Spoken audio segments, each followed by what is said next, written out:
Hi welcome back to our channel హాస్ని రాజపుడి. ఇదిగోండి నేను ఈరోజు గోంగూర పప్పు తయారు చేస్తున్నాను. ఎంతో టేస్టీగా ఉండే గోంగూర పప్పు ఎలా తయారు చేయాలో చూడండి. ఎందుకంటే మనం ఎక్కడికన్నా జర్నీకి వెళ్ళినప్పుడు లేదంటే ఊర్లకు వెళ్ళినప్పుడు మనం ఇలా గోంగూర పప్పు గట్టిగా చేసుకొని పోతే 2 రోజులు కూడా బాగుంటుందండి. మనం బయట హోటల్లో తినలేనప్పుడు. చూడండి ఇది నాటు గోంగూర. ఇది నాటు గోంగూర పప్పు చేస్తున్నా. నాటు గోంగూర, తర్వాత 1 కప్పు కందిపప్పు, తర్వాత పచ్చిమిర్చి, తర్వాత ఆనియన్స్, ఒక గోంగూర ఎక్కువ వేసిన కాబట్టి ఒక చిన్న సైజు టమోటా, కొద్దిగా చింతపండు. ఇదిగోండి నేను గోంగూర ఎక్కువ తీసుకున్నాను. అంటే గోంగూర పప్పు అంటేనే గోంగూర ఎక్కువ ఉండాలి కదా, అందుకోసమని గోంగూరను ఎక్కువ తీసుకొని గోంగూర పప్పు తయారు చేస్తున్నాను.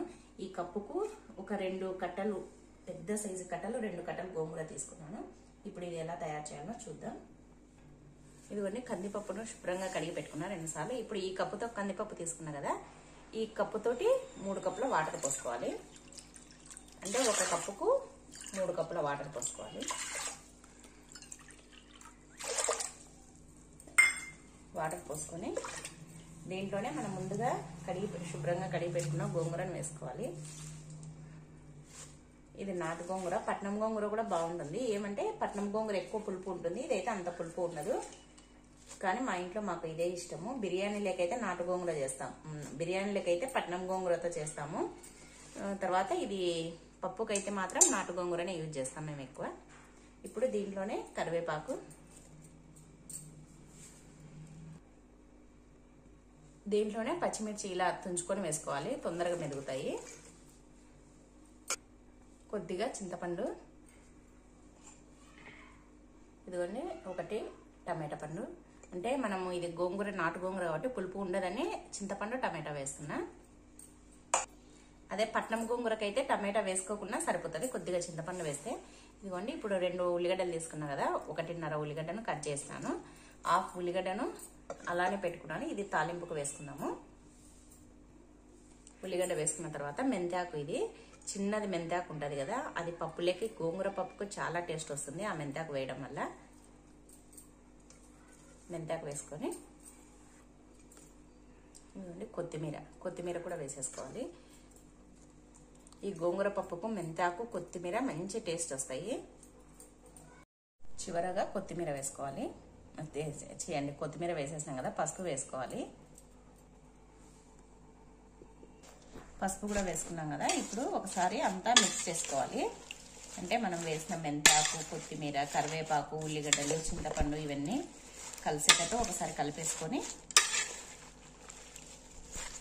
ఇప్పుడు స్టవ్ మీద పెట్టుకొని మూత పెట్టేసి స్టవ్ మీద పెట్టుకొని ఒక 4 విజిల్లు పెట్టుదాం. ఇంకా ఇదిగోండి 4 విజిల్లు పెట్టినాను. ఇప్పుడు ప్రెజర్ పోయింది. ఇప్పుడు మూత తీసి చూద్దాం.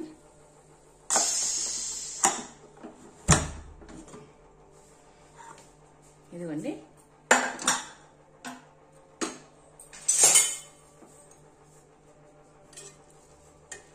పప్పు బాగా ఉడికిపోయింది. చూడండి ఇలా మరీ ఎక్కువ మెత్తగా కాకూడదు, ఉడికిపోయింది కదా. ఇప్పుడు దీంట్లో 1 టేబుల్ స్పూన్ దాకా ఉప్పు వేసుకోవాలి, కల్లుప్పు వేసుకోవాలి. ఇప్పుడు ఉప్పు వేసుకున్నాం కదా, పప్పుని ఇలా వెనుపుకోవాలి. ఇదిగోండి పప్పు ఇలా వెనుపుకొని ఇప్పుడు దీనికి తాలింపు పెట్టుకుందాం. చూడండి కలర్ ఎంత బాగుంది కదా, చూస్తేనే తినాలనిపిస్తుంది కదా. ఇదిగోండి ఇప్పుడు తాలింపు పెట్టుకుందాం. పప్పుకు ముందుగా ఒక 2 టేబుల్ స్పూన్ ఆయిల్ వేసుకోవాలి.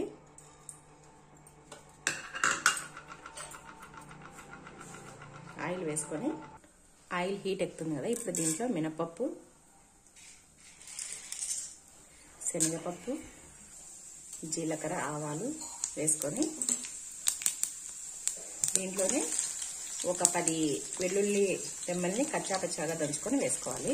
మనం వెల్లుల్లి ఎంత ఎక్కువగా వేసుకుంటే పప్పులో అంత టేస్ట్ ఉంటుంది. మనం తినేటప్పుడు వెల్లుల్లి తగులుతూ చాలా బాగుంటుంది.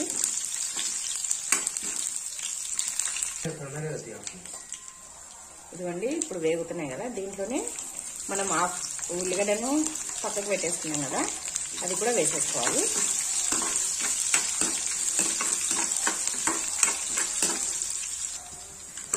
ఇవన్నీ వేగుతున్నాయి కదా, ఇప్పుడు దీంట్లోనే కొద్దిగా కరివేపాకు,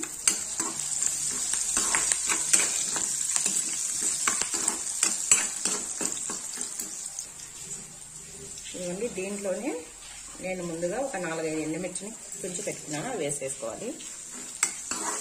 ఈ ఎండుమిర్చి కూడా గోంగూర పప్పులో చాలా బాగుంటుంది. లేదంటే మనం ఊరి మిరపకాయలు ఉంటాయి కదా, అవి కూడా వేసుకోవచ్చు. ఈ గోంగూర పప్పులోకి చాలా బాగుంటుంది ఆ మిరపకాయలు కూడా.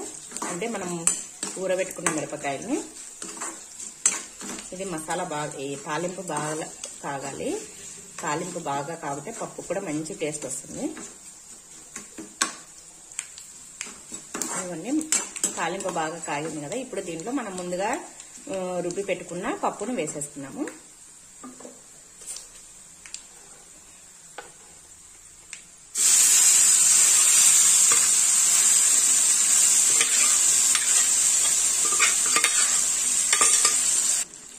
ఇదిగోండి, పప్పు అంతా వేసుకున్నాం కదా, ఇప్పుడు ఈ తాలింపు అంతా పప్పుకు పట్టేటట్టు కలుపుకొని చూడండి. మంచి వాసన వస్తుంది కదా, ఎందుకంటే వెల్లుల్లి వేసి తాలింపు పెట్టినాం కదా, మంచి స్మెల్ వస్తుంది.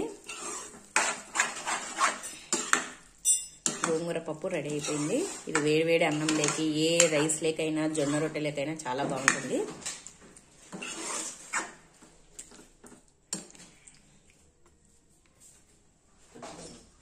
ఇదిగోండి, గోంగూర పప్పు రెడీ అయిపోయింది. చూడండి ఎంత బాగుందో, చూస్తేనే తినాలనిపిస్తుంది కదా. చాలా బాగుంటుంది గోంగూర పప్పు. నాటు గోంగూరతో మీరు కూడా తయారు చేసుకోండి, సూపర్గా ఉంటుంది. మీ ఇంట్లో వాళ్ళకందరికీ నచ్చుతుంది. మీకు ఈ వీడియో నచ్చిందా? మీకు ఈ వీడియో నచ్చినట్టయితే ప్లీజ్ లైక్ చేయండి, షేర్ చేయండి, సబ్స్క్రైబ్ చేయండి. పక్కనే ఉన్న బెల్ ఐకాన్ని క్లిక్ చేయండి. కామెంట్ చేయడం మాత్రం మర్చిపోవద్దండి.